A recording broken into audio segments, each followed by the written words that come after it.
that's what we're dealing with. I'm gonna need some backup.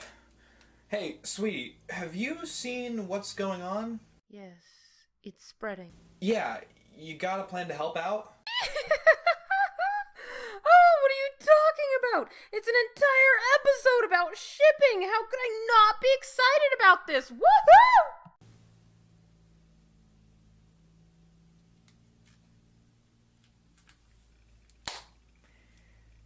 Good to see I still have the best friends in the world.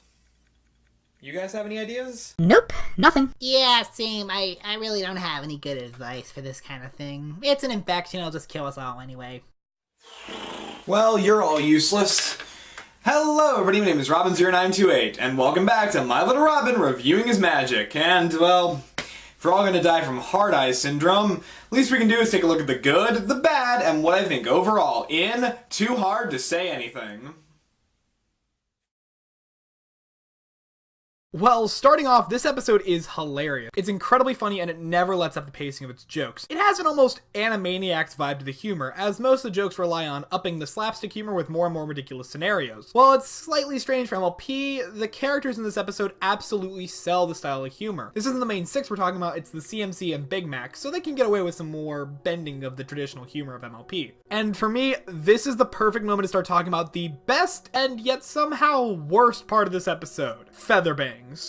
Holy... Yay! This guy. You know how much I usually despise cringe comedy? Well, this guy is the perfect character for cringe comedy. He's a complete egotist whose antics are completely stupid and cringy, but the attitude Vincent Tong brings to the role makes this character so enjoyable to watch. Him playing off the simplistic character and deadpan humor of Big Mac also makes it a treat to watch this character go. And going back to the point of cringe comedy, this episode actually makes it a point to show off how much of an idiot he is and not let him off scot-free. I love that little bit at the end with the redemption with the CMC. And wowie, this episode was a huge improvement for the CMC after Forever Philly. The girls make this episode way better with their inclusion, even though essentially this is a Big Mac and Apple Bloom episode. The CMC are still able to have their own individual lesson and contribute to the plot in meaningful ways without getting in the way of the fact that this is Big Mac's story. This time the CMC are continually funny with their little moments, especially Apple Bloom. She's probably the standout for the episode, in my opinion, which is pretty wild for me, considering I usually find her the most annoying. Oh, speaking of things that I would usually find annoying, the song sequence.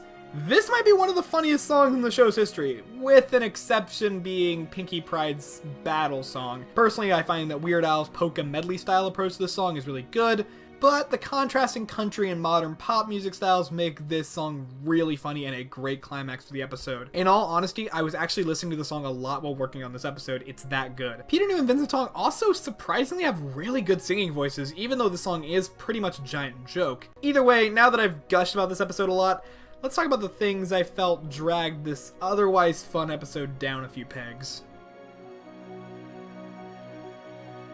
So let's get personal on this one. I don't like shipping in MLP. I know that everyone has their favorite pairings, but I'm just not the biggest fan of it. So in an episode like this that is fairly dependent on a relationship between two minor characters, I'm not as into the idea of watching a whole 22 minutes of ship fodder. However, I do recognize that this pretty much is just me being a stick in the mud for people who are really happy that Big Mac has a real love interest.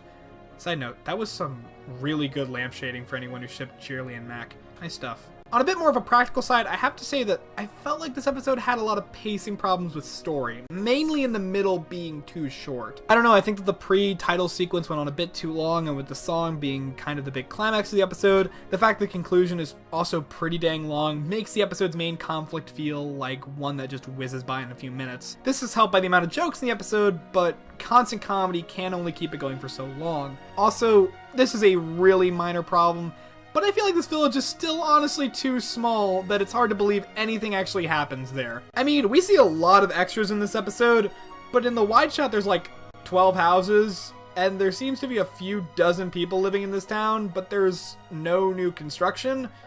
I don't get it. There's just new buildings that were built outside the wide shot area. It's really weird. Honestly, I'm pretty much nitpicking at this point because this episode is great. Despite my reservations about a shipping-themed episode, the comedy and characters make this one of the best episodes in a while. Even with its pacing problems, my love of the comedy and music make this episode worth remembering.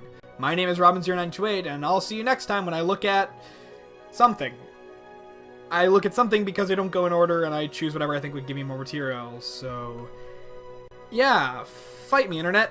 Yeah, fight me. I can do whatever I want. It's my show. Fight me, Internet. Let's f***ing go.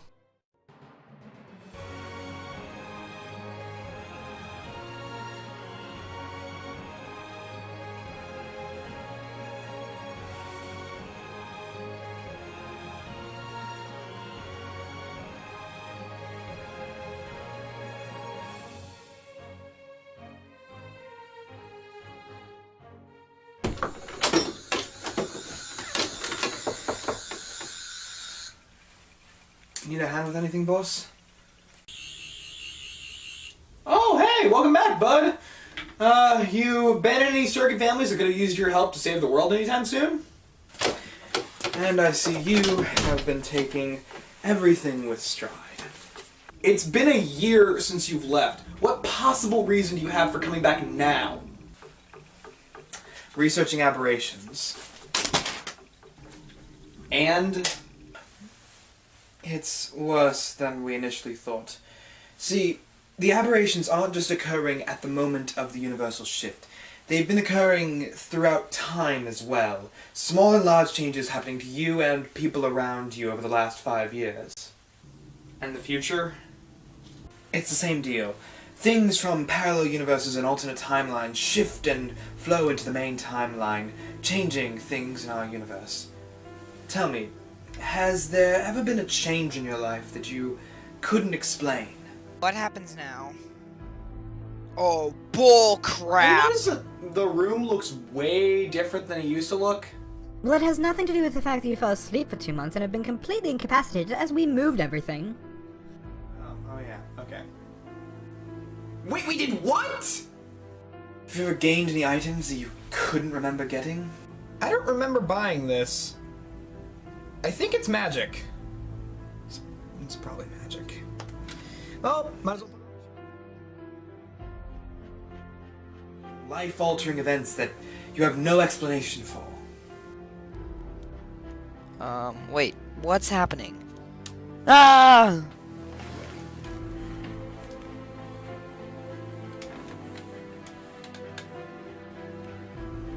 That's what's been going on. So what you're saying is...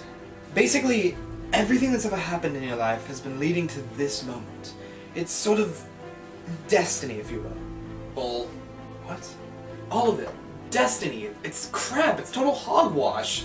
I mean, I totally accept that universal aberrations have changed my life in ways that I can't understand anymore, but to say that it's all destiny leading towards some grand plan is... frankly, it's just stupid. So you're saying that all my research is pointless? No, I'm just saying that I'm not going to accept destiny as the answer to all our problems. Here, just sit down and let me tell you what we've come up with so far. I prefer to stand, actually. We found teleportation signals outside the house dated to the night of the universal reset. They're not any of ours, and they don't seem to match anything from the rift, the universe beforehand, or the reset. So... the working theory?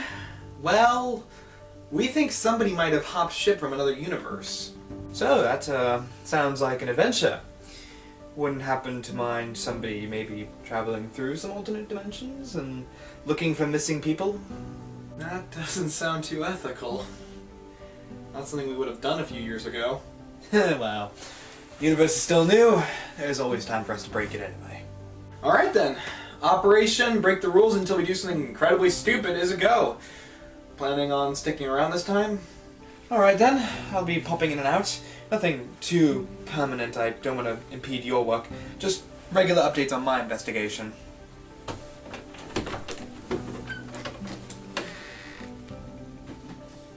Alrighty then. Back to work.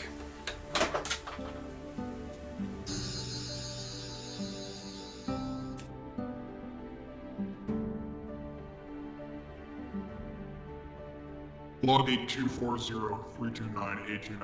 Seems like the time hopper's back in league with Robin. I'll have to wait for them to split up again before I make contact.